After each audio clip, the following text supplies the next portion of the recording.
বন্ধুরা দেখছেন এই মুহূর্তের আবহাওয়ার গুরুত্বপূর্ণ খবর। আজ 28শে সেপ্টেম্বর শনিবার। আজও রাজ্যে ভারী বৃষ্টির সতর্কবার্তা রয়েছে। উত্তরবঙ্গের পাশাপাশি দক্ষিণবঙ্গেও বিভিন্ন জেলাতে থাকছে ভারী বৃষ্টির সতর্কবার্তা। আজ দুপুর থেকে বৃষ্টি পারবে দক্ষিণবঙ্গের জেলায় জেলায়। তো সুপ্রিয় বন্ধুরা, কোন কোন জেলাতে বৃষ্টি হবে, উত্তরবঙ্গের কোন কোন জেলাতে বৃষ্টি হবে, ভারতবর্ষের কোথায় কোথায় অতি ভারী বৃষ্টি হবে, বাংলাদেশের কোথায় অতি ভারী বৃষ্টি হবে, আসামের কোথায় ভারী বৃষ্টি হবে, বাংলাদেশের কোথায় ভারী বৃষ্টি হবে, সবকিছুই থাকবে এই প্রতিবেদনে। অবশ্যই চ্যানেলটিকে সাবস্ক্রাইব করে ভিডিওটাকে সম্পূর্ণ দেখার চেষ্টা করবেন। সুপ্রিয় বন্ধুরা, নিম্নচাপের প্রভাবে উত্তরবঙ্গে প্রবল বৃষ্টি হয়েছে। আগামী 2-3 দিনও উত্তরবঙ্গে ওয়েদার একই থাকবে। তো সুপ্রিয় বন্ধুরা, আমরা এই মুহূর্তে স্যাটেলাইট চিত্রটি দেখব, সেখান থেকে আবহাওয়ার পরিস্থিতি জানতে পারবো। আর অবশ্যই আপনারা আপনাদের জেলার আবহাওয়ার পরিস্থিতি আমাদের ভিডিওর কমেন্ট বক্সে লিখে জানাবেন। আমরা এই মুহূর্তে স্যাটেলাইট চিত্রটি যদি দেখতে পাই, তাহলে আমরা দেখতে পাচ্ছি নিম্নচাপ সরে গেছে উত্তরপ্রদেশের দিকে। আবার খানিকটা সে উপর দিকে উঠে নেপালের দিকে প্রবল বৃষ্টি ঘটাবে এবং নেপালের দিকে প্রবল বৃষ্টির যে জল সেটা কিন্তু নিচের দিকে আসার সম্ভাবনা থাকছে। নিচের দিকে কিন্তু আবারও প্লাবনের সম্ভাবনা থাকছে, সমতলে কিন্তু আবারও প্লাবনের সম্ভাবনা থাকছে। দার্জিলিং, সিকিম এই সব অঞ্চলে কিন্তু ধস নামারও সতর্কবার্তা দিয়েছে আলিপুর আবহাওয়া দপ্তর বা ভারতীয় মৌসুম বদল। এদিকে দক্ষিণবঙ্গে তৈরি হচ্ছে বজ্রগর্ভ মেঘ। আগামী 3 ঘন্টায় বজ্রগর্ভ মেঘ আরও ভারী হবে। সেখানে কিন্তু দক্ষিণবঙ্গে আজকে বজ্রবিদ্যুৎ সহ ভারী বৃষ্টির সতর্কবার্তা থাকছে। আরামবাগ, চন্দননগর, কলকাতা, কোলাঘাট, খড়গপুর, উলুবেড়িয়া, তমলুক, নিজিরপুর, বারুইপুর, হাবড়া এই কয়েকটি জেলায় আপনি বললাম এই অঞ্চলগুলোতে। এবার বৃষ্টিপাত মূলত যেটা দেখতে পাচ্ছি উত্তরপ্রদেশের দিকে হচ্ছে। ফাজিদাবাদ, কানপুর, পূর্ণিয়া, পাটনা এইসব অঞ্চলে হচ্ছে। নিম্নচাপ আস্তে আস্তে উপর দিকে চলে যাচ্ছে। বঙ্গোপসাগর প্রায় পরিষ্কার, এখন কোনো নিম্নচাপ নেই। আর এদিকটা একটা সাইক্লোন তৈরি হয়েছে। এই সাইক্লোনের জন্য আবার বিপর্যস্ত হবে ভারতবর্ষ। আর যেহেতু এটা অতটা শক্তিশালী না, এটা হচ্ছে বাংলাদেশ, মায়ানমার এবং বাংলাদেশের সংলগ্ন কিছু অঞ্চলটাতে বৃষ্টিপাত ঘটাবে, ভারতবর্ষে প্রবেশ করবে না সেভাবে। আর এদিকে তাছাড়া সেরকম কোনো কিছু নেই। পুজোতে সেরকম অতি ভারী বৃষ্টির সম্ভাবনা থাকছে না। আমরা দেখছি প্যাসিফিক ওশন মোটামুটি পরিষ্কার হচ্ছে। আর এদিকে আমাদের বঙ্গোপসাগরও কিন্তু পরিষ্কার হচ্ছে আস্তে আস্তে। আর এই বৃষ্টিগুলো মূলত হচ্ছে, দেখুন, এতে লালিনার সৃষ্টি হয়েছে। আর লালিনার প্রভাবে কিন্তু প্রবল বৃষ্টি হবে আর প্রবল কিন্তু ঠান্ডাও পড়বে। এই বছর থেকে শুরু করে আগামী 2-3 বছর ঠান্ডার প্রকোপ থাকবে আমাদের রাজ্যেতে। আর তার পাশাপাশি আমাদের রাজ্যের পাশাপাশি বাংলাদেশ, আসাম, মেঘালয়, মণিপুর এইসব অঞ্চলে কিন্তু প্রবল লালিনার প্রভাব পড়বে। আর আমরা যদি বৃষ্টিপাতের পরিমাপ করি বন্ধুরা, সঠিক যে বৃষ্টিপাত আজকে যে হওয়ার সম্ভাবনা রয়েছে সেটা হচ্ছে কলকাতা, চন্দননগর, আরামবাগ, বর্ধমান, আর উলুবেড়িয়া, মিজিরপুর, হাবড়া, তমলুক, কোলাঘাট, বালিচক, খড়গপুর, আর বিষ্ণুপুর, সোনামুখী, বাঁকুড়া, দুর্গাপুর, ঘোষপুরা, বোলপুর, কাটোয়া, কৃষ্ণনগর, শান্তিপুর, বগনান, চাকদা থেকে শুরু করে এদিকে কিছু অঞ্চল মানে পানিহাটি, বারাসাত থেকে শুরু করে বেলি, কলকাতা, নিউ টাউন, মহেশতলা, উলুবেড়িয়া, বজবজ, বারুইপুর, বিষ্ণুপুর, শান্তিনিকেতন, দক্ষিণ বারাসাত, ডায়মন্ড হারবার। আর নিচের দিকে উপকূলবর্তী জেলাতে বজ্রবিদ্যুৎ থাকবে, সেভাবে ভারী না হলেও বজ্রবিদ্যুৎ সম্ভাবনা থাকছে। আর মোটামুটি মাঝারি বৃষ্টি থাকার সম্ভাবনা আছে। কিন্তু বর্ধমান, বাঁকুড়া, দুর্গাপুরের দিকে ভারী বৃষ্টির সম্ভাবনা থাকছে।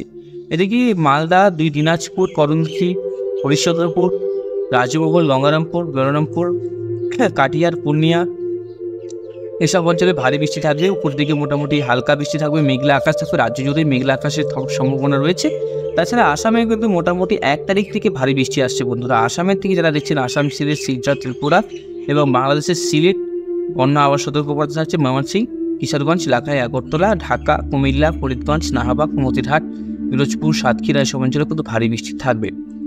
আর আস্তে আস্তে বৃষ্টিপাতটা মূলত উত্তরবঙ্গের দিকে হবে, আবার দক্ষিণবঙ্গের দিকে হবে। আস্তে আস্তে আজকের থেকে কিন্তু বৃষ্টিপাতের পরিমাণ কমে যাবে। আজকের থেকে কিন্তু বৃষ্টিপাত কমে যাবে। 29 তারিখ, 30 তারিখ আমরা একটু ক্লাউডসে যাব। 30 তারিখ থেকে বৃষ্টিপাত বাড়বে। শিলচর, আসাম, ত্রিপুরা, মেঘালয়, ডুবরিগড় এই অঞ্চলে অতি ভারী বৃষ্টি থাকবে। আবার কিন্তু আসামে বন্যা সতর্কবার্তা থাকছে। আসামে কিন্তু অতি ভারী বৃষ্টি চলবে। আর 1 তারিখ থেকে আবহাওয়া বদলাবে ত্রিপুরা, আর এদিকে সিলেট, শিলচর, লাখাই, আগরতলা, আমবাসা, অমরপুর এসব ধরনের রেড অ্যালার্ট থাকছে। তেজপুর, ডিমাপুর, হজাই, শিলং আর জোরহাট, ডুবরিগড় এইসব অঞ্চলে কিন্তু প্রবল বৃষ্টি থাকবে বন্ধুরা। 1 তারিখ থেকে আসাম, বাংলাদেশ আর এই অঞ্চলগুলোতে প্রবল বৃষ্টি থাকবে। একটা নিম্নচাপ হওয়ার সম্ভাবনা থাকছে। আর এদিকে ঘূর্ণিঝড় যেটা আছে, এই ঘূর্ণিঝড় যে সোজাসুজি ভিয়েতনাম, থাইল্যান্ডে গিয়ে বঙ্গোপসাগরে আসার সম্ভাবনা আছে। আমি ট্র্যাক করে দেখাবো আপনাদেরকে। আর এই মোটামুটি এই মেঘগুলো কিন্তু এখানেই বিস্তৃত হচ্ছে, কিন্তু আমাদের এখানে প্রবেশ করছে না। 1-2 তারিখ দেখুন মোটামুটি দক্ষিণবঙ্গে প্রবেশ করে যাচ্ছে বৃষ্টিপাতটা, যেটা প্রবেশ করেছিল না কালকে, কিন্তু তাও আমরা দেখতে পাচ্ছি 2 তারিখে একটু ভারী বৃষ্টি রয়েছে আমাদের উত্তরবঙ্গে, দক্ষিণবঙ্গে, বাংলাদেশ, আসাম, মেঘালয়, ত্রিপুরার দিকে একটা ভারী বৃষ্টি রয়েছে। 2 তারিখে কিন্তু উত্তরবঙ্গেও আবার দুর্যোগ থাকার সম্ভাবনা থাকছে, মানে 2 তারিখে আবার একটা বৃষ্টিপাত থাকছে বন্ধুরা। এবার 3 তারিখ দেখি, আবহাওয়ার একটু পরিবর্তন দেখতে পেলাম। 3 তারিখে উত্তরবঙ্গে ভারী বৃষ্টি থাকছে। আর ঘূর্ণিঝড়ের যে মেঘ সেটা কিন্তু দেখি কোথা থেকে কী বলো, সেটা আমরা একটু পরিষ্কার আপনাদেরকে দেখাই, দেখলে বুঝতে পারবেন। এই যে ঘূর্ণিঝড়ের এই যে ঘূর্ণিঝড় তাইওয়ানের দিকে চলে গেল। এটা কিন্তু আমাদের দিকে আসলো না, ভিয়েতনামের দিকে গেল না, কিন্তু তাইওয়ানের দিকে চলে গেল। সোজাসুজি তাইওয়ানের দিকে কিন্তু চলে যাচ্ছে ঘূর্ণিঝড়। একটা ঘূর্ণিঝড় নাম অত উল্লেখ করছি না, ঠিক আছে, এটা তাইওয়ানের দিকে চলে গেল। আর এইখানে সোজাসুজি এই প্যাসিফিক ওশান থেকে প্রচুর মেঘ প্রবেশ করছে লানিনার প্রভাবে। এই লানিনার প্রভাবে কিন্তু এবার প্রবল বজ্রবিদ্যুৎ সহ বৃষ্টি থাকার সম্ভাবনা থাকছে। কিন্তু আবহাওয়ার পরিবর্তন একটা দেখতে পারেন, 2 তারিখ থেকে ভারী বৃষ্টি থাকছে। 2 তারিখে বাংলাদেশ, সমগ্র দক্ষিণবঙ্গ, উত্তরবঙ্গ 3 তারিখের মধ্যে বৃষ্টিপাত চলে আসবে। 3 তারিখেও ভারী বৃষ্টি রয়েছে, মানে সব থেকে বেশি কিন্তু আসাম, শিলচর, ত্রিপুরাতে বৃষ্টিপাত রয়েছে। 4 তারিখে বৃষ্টিপাত দেখি প্রবেশ করে কিনা। 4 তারিখেও বৃষ্টিপাত রয়েছে আমাদের রাজ্যেতে। 5 তারিখে ভারী মেঘ থাকছে। 6 তারিখে কি পরিবর্তন আসছে? 6 তারিখে দেখি, 6 তারিখেও মোটামুটি রাজ্যে বিক্ষিপ্ত বৃষ্টি থাকার সম্ভাবনা রয়েছে, আর পুরোপুরি ক্লিয়ার হচ্ছে না কিন্তু। 6 তারিখ, 7 তারিখেও কিন্তু বৃষ্টিপাত থাকছে বন্ধুরা। মানে মেঘলা আকাশ, খুব ভালো একটা মৌসুম তৈরি হচ্ছে এই দুর্গাপূজার আগে। শুধু বৃষ্টি, এই যে হালকা একটা মেঘ দেখতে পাচ্ছেন, তার মানে এই যে শুধু বৃষ্টি হবে, দেখুন 1 মিলিমিটার 4 মিলিমিটার বৃষ্টি। আর এটা ভগবান করে যদি ভারী না হয়, তাহলে অবশ্যই দুর্গাপূজাটা সবার ভালো কাটবে, কারণ এই মেঘ থেকে ভারী মেঘ যাতে না সৃষ্টি হয়। মানে 2 তারিখ 3 তারিখের যে মেঘ, প্রবল বৃষ্টি সতর্কবার্তা থাকছে 2 থেকে 3 তারিখ উত্তরবঙ্গে এবং দক্ষিণবঙ্গে, এবং 3 তারিখ। তাহলে শনি, রবি, সোম, মঙ্গল, বুধ, বৃহস্পতি, শুক্র, মানে এই পরের বৃহস্পতিবারে, শুক্রবারে কিন্তু ভারী বৃষ্টি সতর্কবার্তা থাকছে দক্ষিণবঙ্গের জেলায় জেলায়, এবং উত্তরবঙ্গের সব জেলাতেই থাকবে। তো দক্ষিণবঙ্গের বৃষ্টিপাত হচ্ছে, আমাদের এই পাশে বাংলাদেশেও বৃষ্টিপাত হচ্ছে। সমগ্র যে এই এশিয়ার যে দেশগুলো, মানে রাজ্যগুলো আছে, সমস্ত অঞ্চলে কিন্তু প্রবল বৃষ্টি থাকবে। আর পুরোপুরিভাবে মেঘ প্রবেশ করছে, পুরোপুরিভাবে কিন্তু বিপর্যস্ত হচ্ছে ঢাকা, শিলচর, ত্রিপুরা, গুয়াহাটি, আসাম থেকে যারা দেখছেন সেখানকার সবাই, মানে যেখানে আসামে তো অনেকগুলো রাজ্য আছে, সব রাজ্যতেই অ্যালার্ট থাকছে। 1 তারিখ থেকে অতি ভারী বৃষ্টিতে আসাম কিন্তু ফ্লাড হওয়ার সম্ভাবনা রয়েছে। এবার মূল বিষয় হচ্ছে 7 তারিখ। 7 তারিখ থেকে তো পুজো আমাদের এখানে শুরু হবে, কলকাতায় 1-2 তারিখ থেকে শুরু হয়ে যাবে। মানে পুজো তো কলকাতায় অনেক প্যান্ডেল, অনেক ঠাকুর, তো সবাই আগের থেকে দেখতে ভালোবাসে। আর আমাদের দিকে তো পুজো 2 থেকে 3 দিনের জন্য। যাই হোক, মানে পুজোটা সবাই ভালো কাটাতে চায়। এখন বৃষ্টিপাতের উপরে ডিপেন্ড করে কেমন কাটবে, সেটা ওয়েদারের উপর ডিপেন্ড করে। রাজ্যেতে মেঘ থাকবে, আবহাওয়া অনেক মনোরম থাকবে, সেভাবে কিন্তু অত গরমও থাকছে না, হালকা হালকা বৃষ্টি থাকছে। মানে খুব ভালো একটা পরিস্থিতি আসতে চলছে, খুব ভালো একটা ওয়েদার আসতে চলছে, যেটা আপডেট থাকছে। খুব গরম থেকে মুক্তি পাবেন। আর যেটা গরমের যে আপডেট আছে, কবে থেকে গরম আছে, 27-28 তারিখ থেকে একটু গরমের সম্ভাবনা ছিল, আর 2 দিন ছিল, কিন্তু পরবর্তী সময় দেখতে হবে কেমন পরিস্থিতি চলছে। হ্যাঁ, 28-29 তারিখ থেকে একটু গরম থাকছে কলকাতার দিকে। মানে কালকের যে ওয়েদার, কলকাতায় হিউমিডিটি লেভেল অনেক বেশি থাকবে, মানে 87% হিউমিডিটি লেভেল থাকার সম্ভাবনা রয়েছে। এবার 87% যখন হিউমিডিটি লেভেল থাকে, তখন তার মানে টেম্পারেচারটা তার অবশ্যই বেশি থাকে। কালকের ওয়েদারের উপর ডিপেন্ড করবে, যে কালকে যদি মেঘ থাকে তো এই টেম্পারেচারটা কিন্তু ডাউন আসবে।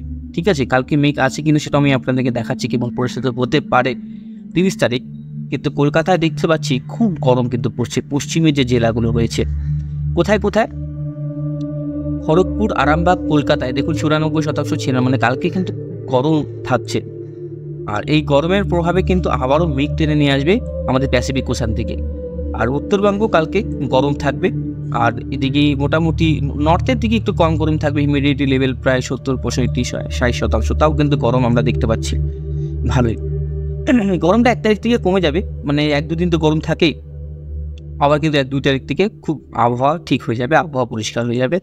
আর আবহাওয়া কিন্তু তখন বজ্রবিদ্যুৎ সহ বৃষ্টির সংখ্যা বাড়বে, মানে 1 তারিখ 2 তারিখ থেকে কিন্তু বৃষ্টিপাত বাড়বে, তখন কিন্তু আবার টেম্পারেচার ডাউন হয়ে যাবে। মানে আমরা একটা দিন একটু গরমটাকে আবার সহ্য করতে হবে, 1-2 দিন।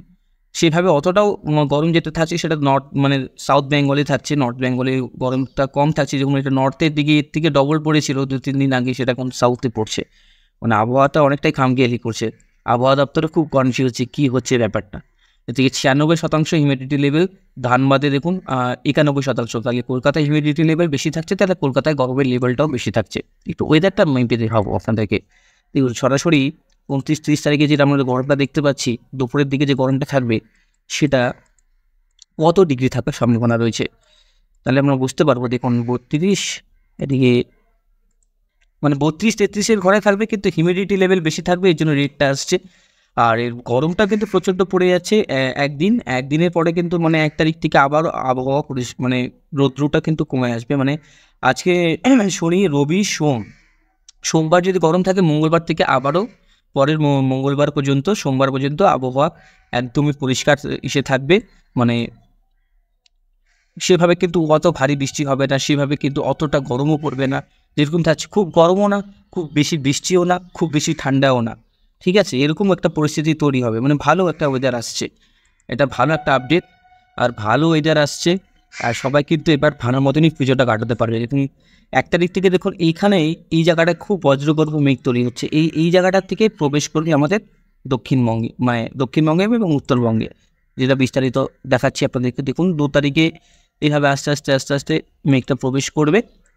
2 তারিখে 2 তারিখে দেখুন আস্তে আস্তে যখন মেঘটা প্রবেশ করলো, তখন তো গরমটা চলেই গেল। তাহলে 1 তারিখ পর্যন্ত মোটামুটি হালকা গরম থাকছে, তারপরে কিন্তু আবহাওয়া মেঘলাই থাকবে বেশিরভাগ। 4 তারিখেও মেঘলা ওয়েদার থাকছে, 5 তারিখেও মেঘলা থাকছে, 6 তারিখেও মোটামুটি সমগ্র মেঘলাই থাকছে উত্তরবঙ্গে, দক্ষিণবঙ্গে। এভাবে কিন্তু মেঘলা থাকবে, এবং কালকের ওয়েদার মেঘলা থাকবে কিনা একবার দেখিনি। কালকে তাপমাত্রাটা দেখাচ্ছে একটু বেশি আছে, তাহলে আমরা দেখতে পাচ্ছি 29 তারিখে মোটামুটি হ্যাঁ তাপমাত্রা নিচের দিকে একটু বেশি থাকবে। 29 তারিখে বেশি থাকছে। 29 তারিখ মানে বৃষ্টিপাতের সতর্কবার্তা থাকছে, কিন্তু শতাংশ ভাগ কম, মানে 50% কম কালকে বৃষ্টিপাত হওয়ার সম্ভাবনা রয়েছে। আজকে একটু বৃষ্টিপাত হবে, কিন্তু কালকে একদমই কমে আসবে, তারপরের দিন কিন্তু মোটামুটি আর একটু কমে আসবে। ঠিক আছে, 1 তারিখ থেকে আবার বৃষ্টিটা বাড়বে, তাহলে 2 দিন একটু গরমটা থাকবে, তারপর কিন্তু আবারও ঠান্ডা আসার সম্ভাবনা রয়েছে, আবারও কিন্তু ওয়েদার চেঞ্জেস হবে। মানে ওয়েদার খুব ভালো আসছে, 100% গ্যারেন্টি। খুব ভালো ওয়েদার থাকবে পুজোতে। আর পুজোতে সেভাবে ভারী বৃষ্টি হবে কিনা সেটা কিন্তু এখনও 2-3 দিন গেলে বোঝা যাবে। ঠিক আছে, যেহেতু এখন আমরা দেখতে পাচ্ছি মেঘলা আকাশে থাকবে, ছিটে ফোটায় সেরকম বৃষ্টিপাত আছে, সমগ্র দক্ষিণবঙ্গে থেকে উত্তরবঙ্গ মেঘলা আকাশ থাকবে। এটা পরিবর্তন আসতে পারে, হালকা বৃষ্টিপাত হলে কোনো কিছু হবে না, হয়তো হালকা যদি ছিটে ফোটো 1 মিলিমিটার বৃষ্টিপাত হয়, সেভাবে কোনো এফেক্ট পড়বে না। তো এক্সট্রিম ফরকাস্টে যাব। এক্সট্রিম ফরকাস্টে গেলে দেখতে পারবো যে বৃষ্টিপাত মূলত ঠিক কোন কোন জায়গায় হওয়ার সম্ভাবনা আছে। এদিকে নর্থের দিকে বৃষ্টিপাত আজকে থাকবে হালকা, আর কালকে বৃষ্টিপাত কমে আসবে। কালকে গরম থাকবে রাজ্য জুড়েই, কালকে গরমের সম্ভাবনা থাকছে। 30 তারিখ কালকেও প্রচণ্ড গরম থাকছে, মানে 29-30 একটা গরমের সতর্কবার্তা থাকছে, খুব গরম থাকছে। 1 তারিখ থেকে আস্তে আস্তে আবার গরমটা কমে যাবে, আবার কিন্তু বৃষ্টিপাত হবে, আবার কিন্তু রাজ্যে আবহাওয়ার পরিবর্তন আসবে। এই আবহাওয়াটা অনেকটাই খামখেয়ালিপনা করছে এখন। আর এদিক কোনো সময় বেশি বৃষ্টি হচ্ছে, কোনো সময় কম বৃষ্টি হচ্ছে, কোনো সময় আবার খুব গরম পড়ে যাচ্ছে, কোনো সময় খুব বেশি বৃষ্টি হয়ে যাচ্ছে, এরকম হচ্ছে। তো যাই হোক, আবহাওয়া ভালো আসছে, সাবধান থাকবেন, নিরাপদ থাকবেন, ভালো থাকবেন।